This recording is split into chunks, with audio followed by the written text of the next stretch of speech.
Bom, depois nós vamos lá para o capítulo 13, porque nesses versículos que lemos do 29 até o 42, trata da saída dos israelitas do Egito. Finalmente, o povo vai ser libertado. Deus tinha anunciado a última praga, e aí, meus irmãos, a última praga para o povo do Egito era, na verdade, a praga da libertação para o povo de Deus. É sempre assim na história do Senhor. A última taça de ira, lá no livro de Apocalipse, na verdade é o quê? É a trombeta, meus irmãos, final tocando para a volta do nosso Senhor Jesus Cristo. Então, o que para eles é a última taça de ira, para nós é a vinda do Senhor, é o livramento do Senhor. O que para o ímpio é o maior desastre, para nós é a maior bênção. E assim foi com o povo de Israel. E chegou esse dia de Deus pedir conta dos filhos do Egito, não é? Então chegou o momento de Deus salvar o seu povo, veja só, né? Era a hora de cumprir o que Deus disse para Abraão: eu vou julgar a nação que há de servir, e você vai sair com grande riqueza. E foram muitos anos até chegar o cumprimento dessa palavra. Eles mataram as criancinhas, eles escravizaram o povo. Houve, meus irmãos, por parte dos egípcios, dos faraós, uma crueldade muito grande. Não é só tirar a liberdade, é tirar o direito da vida, é tirar o direito da propriedade, é tirar o direito de tudo. Então eles estavam ali para eliminar. A proposta do faraó era isso, né? Nos deixe as mulheres e as crianças e pode ir embora os homens, ou senão nós queremos eliminar todo mundo daqui. Acontece que o faraó e também os egípcios não contavam que Deus estava olhando. Então Deus, ele olha por nós. Sabe, nós temos um pastor conhecido, né, que é o pastor Edilson. E o pastor Edilson, alguns anos atrás, né, ele tinha me dito uma frase, e essa frase, esqueço quem citou essa frase agora, ele sempre lembra, né, é o Tozer, né? Ele diz assim: olha, você nunca se defenda. E o objetivo disso é que Deus, né, Deus ele está vendo tudo, contemplando os bons, e ele também está contemplando os maus. E aqui, meus irmãos, ele está vendo o que os egípcios estão fazendo com os israelitas por centenas de anos. Agora chegou o momento de Deus falar assim: bom, agora eu vou colocar vocês no banco de réus e eu vou pedir conta de vocês. Primeiro aquelas pragaiadas todas, que já morreu gente naquelas pragaiadas, morreram os animais, é praga, é peste, é coceira, é furúnculo, é tudo que a gente podia imaginar, cegueira, ou seja, Deus pesou a mão sobre eles, mas nada como pedir conta da morte, é vida por vida. O maior prazer deles era jogar uma criança recém-nascida, um menino recém-nascido, lá nas águas, né? Quantos primogênitos dos judeus morreram? Quanta mãe, quanto pai tinha que ficar chorando? Por quê? Se um casal tivesse 10 filhos e os 10 nascessem um menino, o que ia acontecer? Acontecer que os 10 filhos deles seriam afogados. Agora chegou a hora, meus irmãos, de julgar essa nação, como Deus tinha prometido para Abraão. Passou o anjo da morte, versículo 29, e aconteceu que à meia-noite que o Senhor feriu a todos os primogênitos da terra do Egito, desde o primogênito de Faraó até o primogênito da escrava que estava lá, né, encarcerado, cativo ali. Então foi a passagem, meus irmãos, do anjo que Deus disse que passaria. O que isso significa para nós, né? Que Deus não mente. Se ele falou que ele ia passar à meia-noite, e naquela meia-noite ele ia passar e trazer a morte com ele, Deus ele vai passar a meia-noite e a morte vai estar com ele naquela meia-noite. E não houve primogênito que não morresse, todos. O faraó, o palácio não estava protegido. Quantos soldados ficam na frente de um palácio? Centenas? Milhares? Não sei, mas são muitos. Agora, eles não podiam evitar a morte que Deus mandou lá dentro. E também das pessoas nobres, dos trabalhadores, dos escravos ali do Egito, se estava no território do Egito, sem aquele sangue na porta, ia morrer e acabou. Se fosse um judeu que tivesse sangue na porta, não morria. Mas se fosse um judeu que não tivesse sangue na porta, morria também. Não é porque é judeu, não. Eu sou israelita, não interessa. O anjo da morte não ia ver se era israelita que estava lá dentro ou não. O que o anjo da morte ia ver era o sangue. E os israelitas, eles tinham esse sangue. E os egípcios não. Então, imagine a cena do anjo passando, né? Olhando o quê? Olhando um detalhe, meus irmãos, que parece bobagem. Olhando se a porta tem ou não tem um sangue. Você não acha que isso é uma coisa absurda?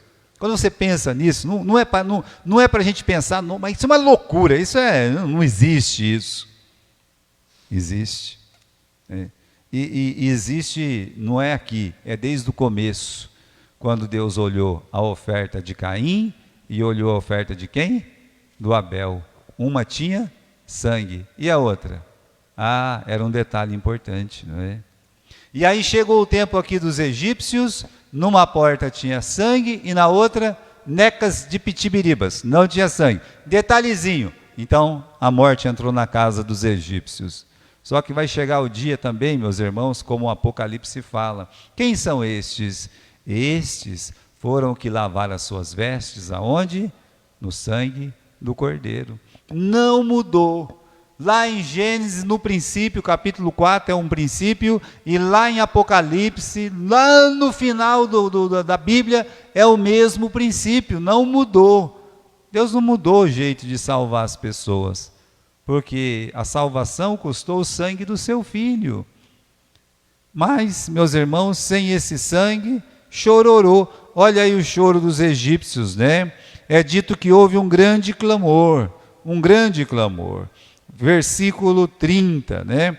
E Faraó se levantou de noite, ele e todos os seus servos e todos os egípcios, e houve um grande clamor no Egito, porque não havia casa em que não houvesse um morto. Então, irmãos, nunca houve um clamor daquele, porque toda a casa tinha um morto, estava lá. Agora, esse choro nos faz lembrar a casa dos israelitas. Eles fizeram os israelitas chorar? Pois bem, então agora quem está chorando é eles. Eles estão chorando. Não havia necessidade, é claro, se houvesse obediência à palavra de Deus, Deus estava ali pronto a fazer diferente. Mas eles foram rebeldes até o fim, e por isso, meus irmãos, do mesmo jeito que uma família israelita chorou pela morte de um filho jogado no rio, agora todas as famílias egípcias estão sentindo essa dor. E Deus ainda foi generoso. Deus foi generoso porque ele poderia ter matado o quê? Todos os filhos. Vocês mataram os nossos meninos? Agora eu vou matar os meninos de vocês todos. Mas Deus, ele foi assim, olha, é só o primogênito. Então foi isso que aconteceu. Choro e ranger de dentes, meus irmãos, é o que aconteceu naquela meia-noite. A meia-noite de choro e de ranger de dentes. Agora, eu convido você para abrir comigo lá em Lucas, no capítulo 13. Lucas capítulo 13 e versículo 28. Veja só, não é só aqui no livro de Êxodo que tem a meia-noite. Capítulo 13 do livro de Lucas, tá? Lucas 13, 28. E ali haverá choro e ranger de dentes, quando virdes Abraão, Isaque e Jacó, e todos os profetas no reino de Deus, e vós lançados fora. E o capítulo 25 do livro de Mateus fala para nós dessa meia-noite, quando o noivo vier buscar a sua noiva. Agora, o que aconteceu lá, meus irmãos, são figuras, e o que Jesus conta em suas parábolas são também figuras, dizendo que Jesus vai voltar. E quando ele voltar para nós, bom, para nós aqui, meus irmãos, ele vem como noivo. Olha que diferença. Para nós é o noivo que vem buscar a noiva. Eu estava falando domingo de manhã sobre esse costume, né? Domingo de manhã não, à noite, né? Do casamento do judeu, que era aqueles 3 períodos, né? Dos pais marcar, depois uma espera, até o rapaz ter uma profissão, fazer uma casa, até o dia que o noivo pegava a família dele e os amigos dele, saía de noite, com tochas, é claro, né? Com tochas, lampiões, e aí vinham até a casa da noiva e ela estava esperando. E a família dela também ia levantar ela, e aí aquelas amigas dela levavam ela para fora e ele vinha buscar para levar ela para a casa dele, que é a casa que ele tinha feito. Então, é a figura da salvação. Essa é a nossa figura da meia-noite. E é isso que nós estamos aguardando. Como noiva, a igreja de Jesus aguarda que o noivo venha para nos buscar. Acontece que para o ímpio, ele não vem como noivo, ele vem como ladrão. A figura é o ladrão. Por quê? Porque o ladrão, ninguém espera que o ladrão venha vindo. Ninguém quer um ladrão. Olha, irmãos, quando você escuta um barulho, foi ontem, um barulho, pá, é um lagarto desse tamanho, né? Que fica lá atormentando a vida da gente agora. Então, você escuta um barulho assim, você já levanta assustado, o que está acontecendo, o que está acontecendo? Vai ver, é uma baratinha desse tamanho aí, né? Todo mundo apavorado lá, uma baratinha de nada, é um lagartinho, é um bichinho aí inocente, sabe? Uma jaguatirica, uma oncinha, é uma coisinha de nada, né? Agora digo uma coisa, né? Ninguém quer. Já pensou se é um ladrão, ele chuta a sua porta e abre, e tira você para fora e te mata?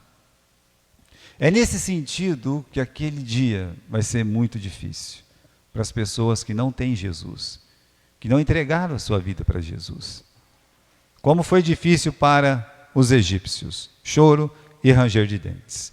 Agora, a saída do povo de Deus foi uma saída de gala, uma saída bonita.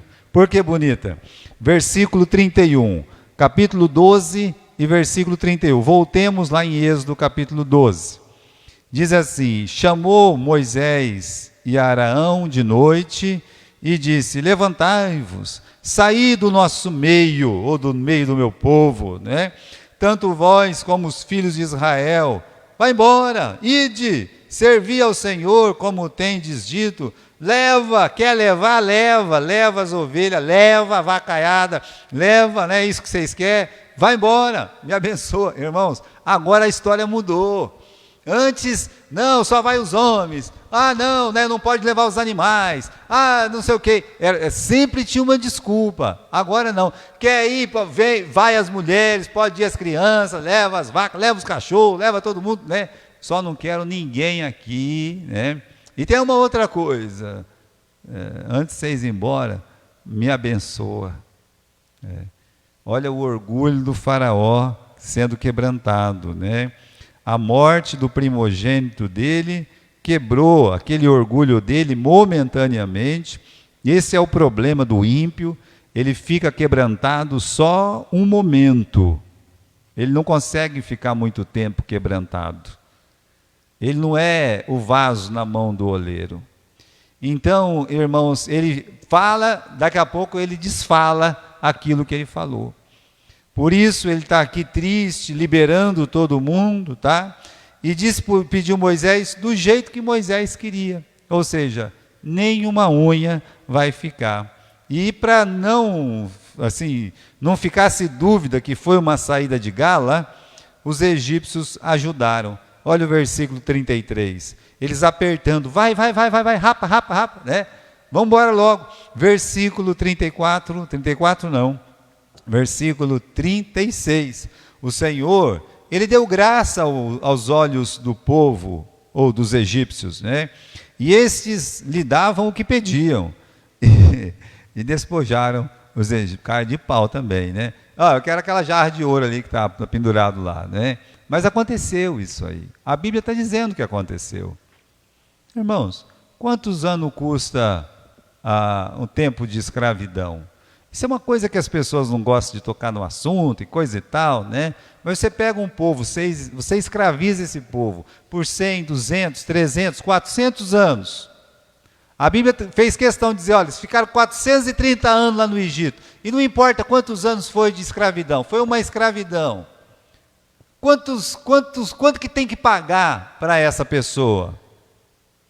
Por quê? Porque ela não conseguiu fazer nada. Ela enricou aquela outra pessoa com trabalho escravo. Então, quanto que custa? E as vidas que se foram, e aquelas outras vidas que se foram, que morreram trabalhando escravo, quanto que custa isso? Por isso, pagar esses anos não é errado, não. O que Deus está fazendo aqui é o que toda nação deveria fazer quando esse projeto maldito aconteceu. Então, meus irmãos, no versículo 36, o povo falava, eu quero essa jarra, agora eu quero esse copo aqui, agora eu quero aquilo ali. E ele estava dando. Só que tem uma coisa, isso veio de Deus. Porque a palavra de Deus diz que houve, por parte de Deus, achou graça aos olhos dos egípcios. Ou seja, eles não deram de má vontade. Isso é uma outra coisa interessante, né? Eles realmente foram tocados pelo Espírito Santo para favorecer os israelitas, para eles irem embora. Eles saíram ricos. E vamos para o livro de Salmos, capítulo 105 e versículo 37. Salmos, capítulo 105 e versículo 37. Olha lá, é a história da saída contada pelo salmista.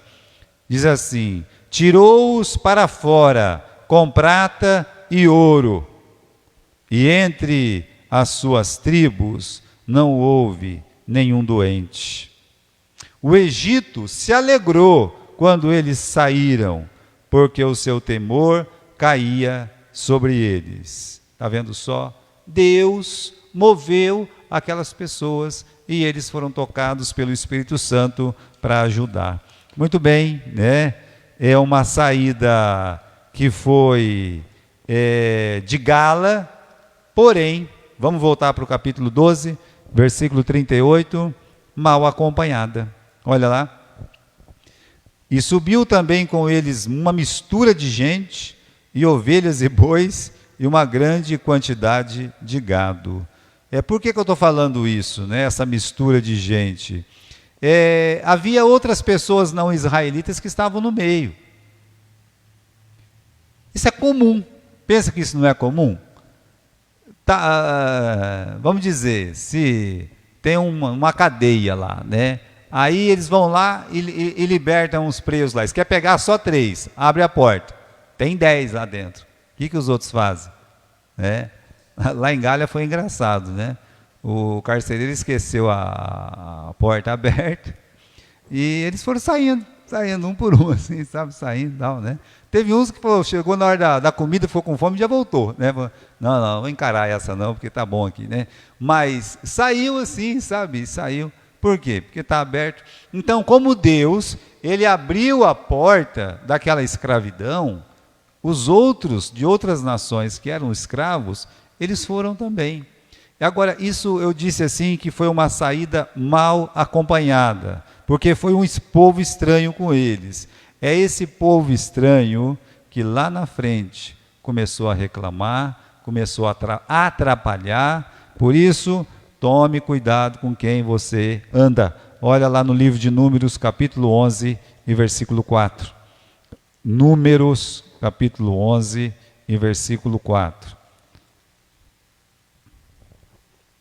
Diz assim: o vulgo, né? Olha só, essa mistura lá, virou vulgo. O vulgo que estava no meio deles veio a ter um grande desejo, pelo que os filhos de Israel tornaram a chorar e disseram: quem nos dará carne a comer? Então, aquele processo de reclamação, aquele processo assim que já não era pouco entre os israelitas, foi inflamado de um jeito por esse vulgo, que muita gente morreu naquele dia. Então você vai andar, a vida espiritual, ela é uma jornada, ela é uma caminhada.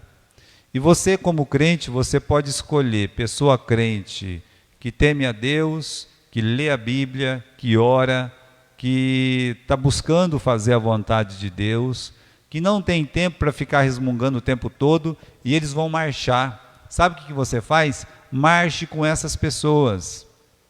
Marche com essas pessoas, porque se você ficar do lado daquelas pessoas que só reclama, você não vai andar. Você vai fazer que nem um caranguejo, você vai andar para trás. E Deus não quer isso aí.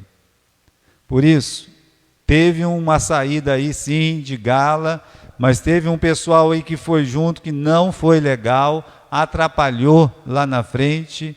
Antes de sair, Deus deu 2 ordenanças, e aí sim nós vamos ler o capítulo 13. A primeira ordenança está no versículo 2 do capítulo 13. Santifica-me todo primogênito, o que abrir toda a madre entre os filhos de Israel, de homens e de animais, porque é meu. E Moisés disse ao povo: lembrai-vos deste mesmo dia em que saíste do Egito, a casa da servidão, pois com mão forte o Senhor tirou vocês daqui. Portanto, não comereis pão levedado. Então, está aqui a primeira ordenança. A segunda ordenança, capítulo 13, versículo 6. 6 dias comerás pães ázimos, e ao 7º dia haverá festa ao Senhor. 7 dias se comerá pães ázimos, e o levedado não se verá contigo, nem ainda fermento será visto em todos os seus termos. Naquele mesmo dia farás saber a teu filho, dizendo: isto é pelo que o Senhor me tem feito quando eu saí do Egito. 2 ordenanças aqui. A primeira ordenança: eu quero que vocês me santifiquem o primogênito. Santificar o primogênito, ou seja, consagrar aquele que foi salvo pelo sangue do Cordeiro. Eu vejo uma imagem maravilhosa. Meus irmãos, essa é uma das imagens mais maravilhosas de toda essa saída do povo de Israel do Egito. Por quê? Porque por vindicação divina, todo primogênito, quando passasse o anjo da morte, ia morrer. Só que aquele estava protegido pelo sangue do Cordeiro. Então, aquele, a morte não levou. Isso mostra, meus irmãos, como é bonita a nossa salvação aos olhos de Deus. Por quê? Porque como os primogênitos, o pecador ele merece o quê? O salário do pecado é a morte. É a morte. Agora, aquele primogênito que não morreu, o que Deus mandou fazer? Você foi salvo. O anjo passou, morreram lá para o Egito, lá morreu. Eu não morri. Por quê? Porque você era bom? Que você era mais bonito que os outros? É assim? Não. Eu não morri pelo sangue do Cordeiro. Legal. E agora? Bom, agora eu vou sair batendo bumbo por aí. Não. Agora você vai ser consagrado ao Senhor. Irmãos, salvos da ira, salvos pela graça, salvos pelo sangue do Cordeiro, a nossa vida também, ela tem que ser consagrada ao nosso Deus. Salvos para quê? Para consagração. Essa é a imagem. A segunda imagem, que é dos pães ázimos, eles ficaram 7 dias, era para tirar todo o fermento de dentro da casa. E no fim, no último dia, festança, comemoração. E assim, meus irmãos, nós temos outra figura, né? Qual que é a maior festa que um povo crente pode ter? É o quê? É a retirada do fermento. Por que tem festa no céu quando uma pessoa é salva? Porque o pecado foi tirado. Então, a festa cristã, ela deveria acontecer pelo fim do pecado. Então, quando há fim de pecado, perdoados em Cristo Jesus, festa, é tempo de festa. Por que vai ter festa? Porque o pecado ele foi vencido. A morte do pecado lá na cruz em Cristo, então tem festa no céu, deveria ter festa aqui na terra, tudo é figura maravilhosa. Sabe, falando do fim do ano, né? As pessoas fazem tanto projeto para o ano que vem, coisa e tal. Quase ninguém olha e fala assim, meu projeto é vencer o pecado. Quase não está na lista dos projetos. Mas o motivo de uma grande festa é vencer o mal que existe no nosso coração. Agora, até tem aí, né, explicado já os dois motivos da nossa redenção. Primeiro, que é um memorial para Israel, tá? Para eles se lembrar de que do que Deus havia feito para eles. Isso ficou muito claro no versículo 8. Olha lá, 13:8. Naquele mesmo dia farás saber o teu filho, dizendo, isto é pelo que o Senhor me tem feito. Isto é pelo que o Senhor me tem feito. Por que consagrar? Por que essa festa? Papai, por que essa festa? Por que essa consagração? Por que... Meu filho, é pelo que Deus nos fez. É por isso, meu filho. Acabou de nos salvar. Que festa é esta? Que alegria é esta? É porque o Senhor nos abençoou. Como fala o salmista, né? É o memorial da salvação e o memorial do fim da aflição, né? Isso é, primeiro, porque é um memorial. Segundo, tem esse sentido espiritual que eu já expliquei para vocês. Pode pular, né? Porque isso nós já falamos. E aí, irmãos, no capítulo 13 ainda, no final, olha lá comigo, no versículo 17. E aconteceu que quando o faraó deixou ir o povo, Deus não os levou pelo caminho da terra dos filisteus, que estava mais perto. Porque Deus disse, para que porventura o povo não se arrependa, vendo a guerra, e volte ao Egito. Mas Deus fez o povo rodear pelo caminho do deserto, do Mar Vermelho, e armados, os filhos de Israel subiram da terra do Egito. Aí você tem Deus levando eles pelo caminho mais longo. Não levou pela terra dos filisteus. É prático, né? Sempre pegar o caminho mais curto. Ah, pastor, o caminho mais curto entre duas pontas, qual que é lá, Renato? É a reta. É isso aí, né? É a linha reta. Bom, com Deus não é bem assim, não. O que eles deram de volta... Parece que os anjos que estavam acompanhando essa comitiva não estavam nem aí para a aritmética, não estavam esquentando a cabeça, não. Né? Eles chegaram, entraram pela direita em vez de ir para a esquerda, tá vendo? Tinha duas placas lá, Canaã, esquerda, grande deserto, à direita. E aí eu não sei o que aconteceu, né? Estava lá, foi para a direita. Não, nós sabemos o que aconteceu. Deus não levou eles para eles não chegar lá de cara, ver a guerra e já sair correndo para trás. Mas existe um outro motivo, né? Deus levou eles para a direita, levou eles ali para o grande deserto, porque Deus amava eles. Porque que Deus queria treinar aqueles corações e demorou 40 anos por rebeldia, mas Deus queria treinar o coração deles para saber se eles amavam a Deus ou não. É isso que o livro de Deuteronômio nos ensina. Para ver se eles amavam ou não ao Senhor. Isso aqui é uma postagem antiga, né? Eu estava tentando me lembrar como é que era esse filme aí. Aí eu me lembrei de novo, né? O pai, ele estava doente, estava lá, para lá de Bagdá, e ele descobriu que ele ia morrer.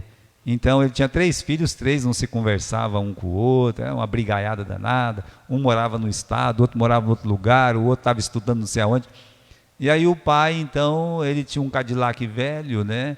E ele resolveu que um dos filhos ia buscar os outros lá, reformar aquele Cadillac e viajar praticamente todos os estados lá nos Estados Unidos para chegar na casa deles, né?